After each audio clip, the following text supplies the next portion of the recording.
LIC यानी life insurance corporation of India का financial result आ चुका है दिसंबर क्वार्टर का, और इसने मार्केट को सरप्राइज किया है। ठीक है, तो अब बात ये निकल के आती है कि ये अपने जो भी इसका प्राइस था, ठीक है, IPO प्राइस जो भी था, ये उसके ऊपर ट्रेड कर रहा है। और जब से मोदी जी ने LIC का नाम ले लिया है, तब से तो ये रॉकेट ही बन गया है। तो अभी सवाल आता है, क्या इसको अभी बाई कर लेना चाहिए? लॉन्ग टर्म के लिए क्या ये अच्छा है? स्विंग ट्रेडिंग खेला जा सकता है क्या? तो सब कुछ हम लोग डिस्कस करेंगे इसमें। और एक इम्पोर्टेंट पॉइंट, जो अभी इसको होल्ड करके बैठे हैं या फिर जो LIC में लॉस करके बैठे थे, वो तो अभी यहाँ पे प्रॉफिट में आ गए हैं, ठीक है, इसमें कोई शक नहीं है।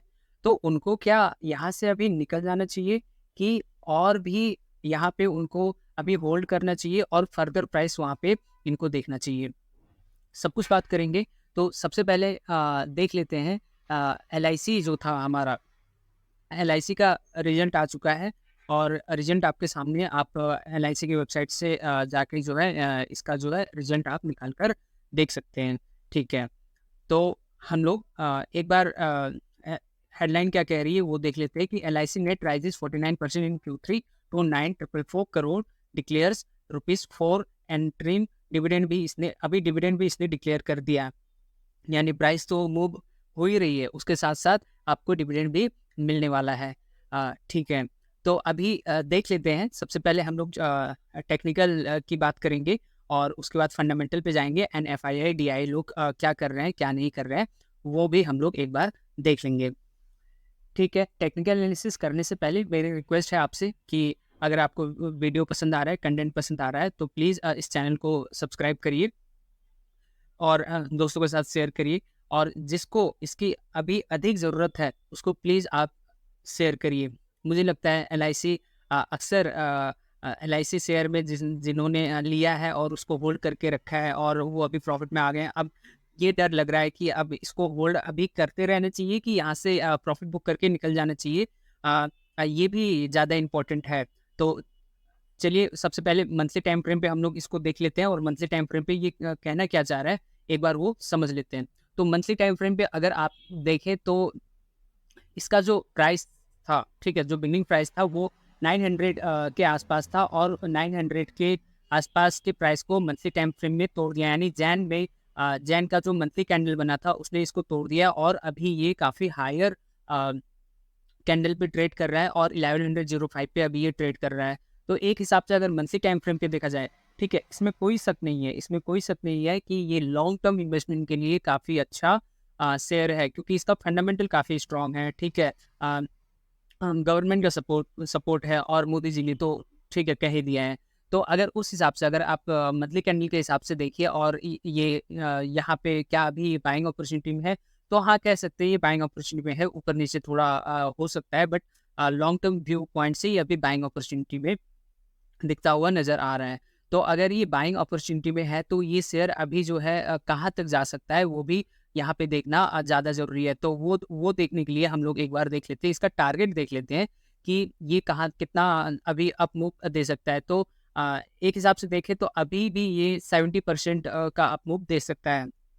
यानी कि आने वाले सालों में हो सकता है ये 100% या 70% ये क्रॉस करके ऊपर चला जाए। लॉन्ग टर्म इन्वेस्टमेंट के लिए टेक्निकल के हिसाब से भी अभी ये अच्छा निकल के आ रहा है, फंडामेंटल तो इसका काफ़ी अच्छा है ही। और अगर वीकली टाइम फ्रेम पे इसको हम लोग देखें, तो वीकली टाइम फ्रेम पे आपको यहाँ वही दिख रहा है कि वीकली टाइम फ्रेम पे भी ये ट्रेड किया जा सकता है। रीज़न क्या है कि इसका रिजल्ट अच्छा आया है, और हो सकता है ये अभी और फर्दर मूव दिखाए। तो फर्दर मूव दिखाए, तो अभी क्या करना चाहिए वीकली टाइम फ्रेम पे? तो एक अच्छा खासा यहाँ पे बनता हुआ नज़र आ रहा है, तो अभी करना क्या चाहिए इसमें? तो इसका जो टारगेट आपको रखना चाहिए, वो अभी 1105 पे चल रहा है। तो आप इसका टारगेट स्विंग ट्रेड के लिए मैं बता रहा हूँ, तो 1200 या 1300 तक इसका टारगेट आप लेके चल सकते हैं। एज सच अभी कोई कैंडल फॉर्मेशन नहीं यहाँ पे बना है। वो बेस्ड ऑन फंडामेंटल एंड जो न्यूज़ अभी आई है हमारे प्राइम मिनिस्टर ने दिया है, उसके हिसाब से हो सकता है ये शेयर जो है काफ़ी ऊपर जाए। ठीक है, तो यहाँ पे हम लोग टारगेट मैंने बता दिया 1200 1300। इसका स्टॉप लॉस देख लेते हैं। तो स्टॉप लॉस जो आपका होना चाहिए जो भी मेरी समझ में है, वो मेरे ख्याल से आप इसका स्टॉप लॉस 800 के आसपास रख के चलिए, ठीक है।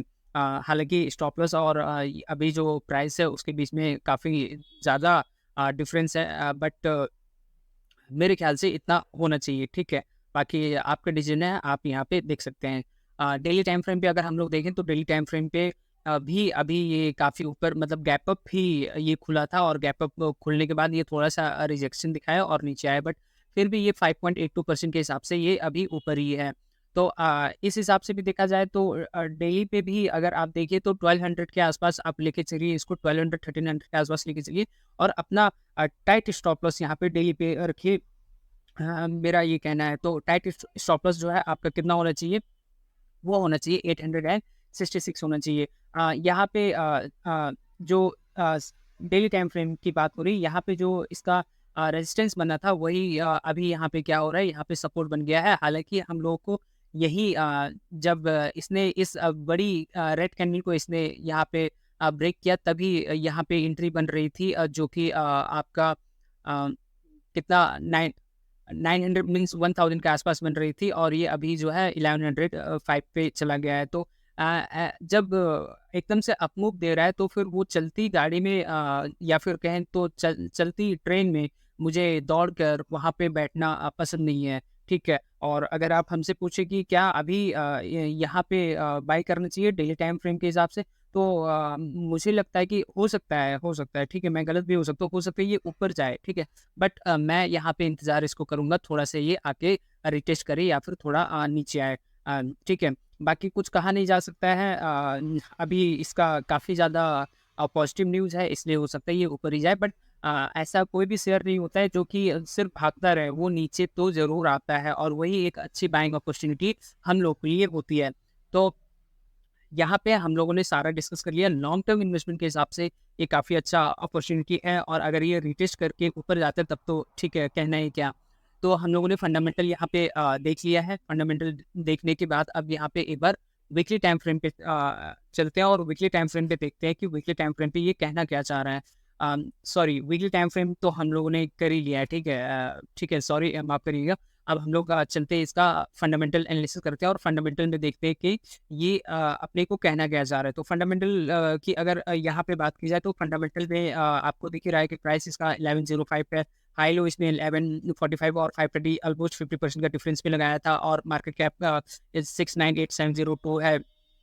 ओके, एंड देन अगर अभी आप 1 ईयर में देखिए तो अप ट्रेंड में है, 3 ईयर्स में अगर हम लोग देखें तो भी अप ट्रेंड में, 5 ईयर्स में अप ट्रेंड में है, 10 ईयर्स में भी अप ट्रेंड है, और मैक्स भी अगर देखिए तो ठीक है, इसमें कहना है कि अब मैक्स भी ये अप ट्रेंड में ही है।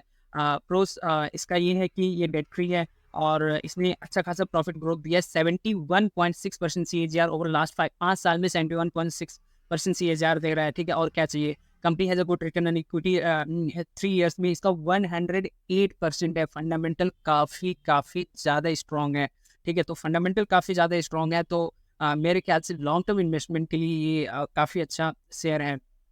कौन-सा आप देख लीजिएगा, इसमें पीयर कंपैरिज़न करें तो इंश्योरेंस सेक्टर में ये यही है टॉप में, फर्स्ट रैंक पे यही है, life insurance corporation of India. Quarterly result देख सकते हैं जो कि आज ही 8 फ़ैब को यहाँ पे रिलीज़ हुआ है इसका। तो क्वार्टरली रिजल्ट अगर आप देखें तो सेल्स इसका 221 से 213,345 हो गया, इंक्रीज़ हो गया। ऑपरेटिंग प्रॉफिट 8842 से 664 हो गया, ये भी इंक्रीज़ हुआ। पीबीटी प्रॉफिट बिफोर टैक्स 9090 से 10827, ये भी इंक्रीज़ हुआ।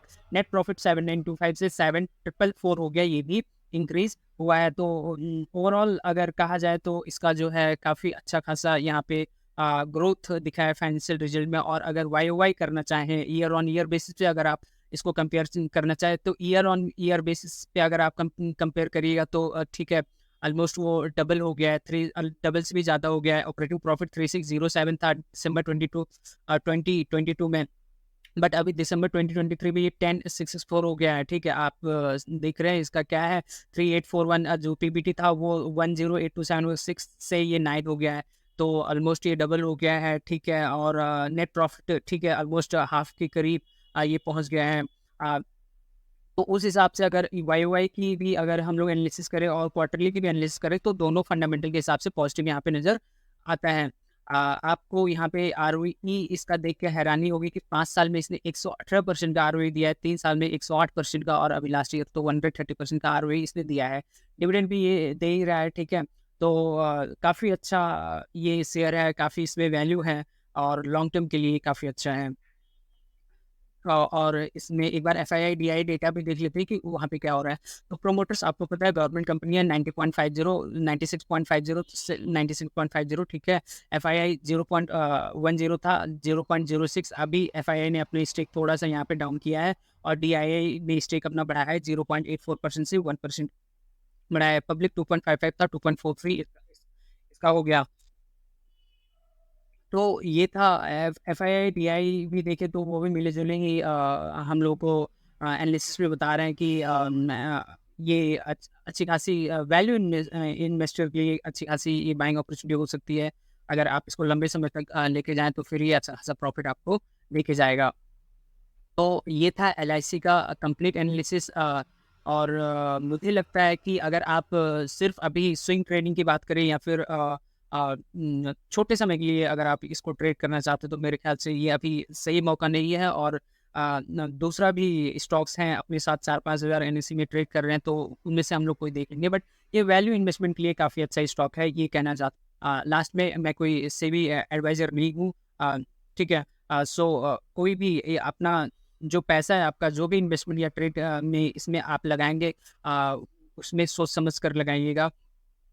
पोर्टफोलियो को अपनी डाइवर्सिफ़ाई करते रहिए और रिस्क मैनेज करते रहिए। अपना पैसा जो है, अगर आपके पास कुछ पैसे हैं और सोच रहे हैं कि एक ही स्टॉक में चलो लगा देते हैं, सबसे बहुत बुलिश हो गया है और ये ऊपर ही जाएगा, तो ऐसा कभी भी मत करिएगा, ठीक है? क्योंकि ना ही मुझे पता है, ना ही आपको पता है कि एलआईसी कब कितना ऊपर भाग जाएगा, कब कितना नीचे आ जाएगा, ये नहीं पता है। कोई कोई भी शेयर किसी को भी नहीं पता है, ये तो सिर्फ़ हम लोग का एनालिसिस होता है, ठीक है?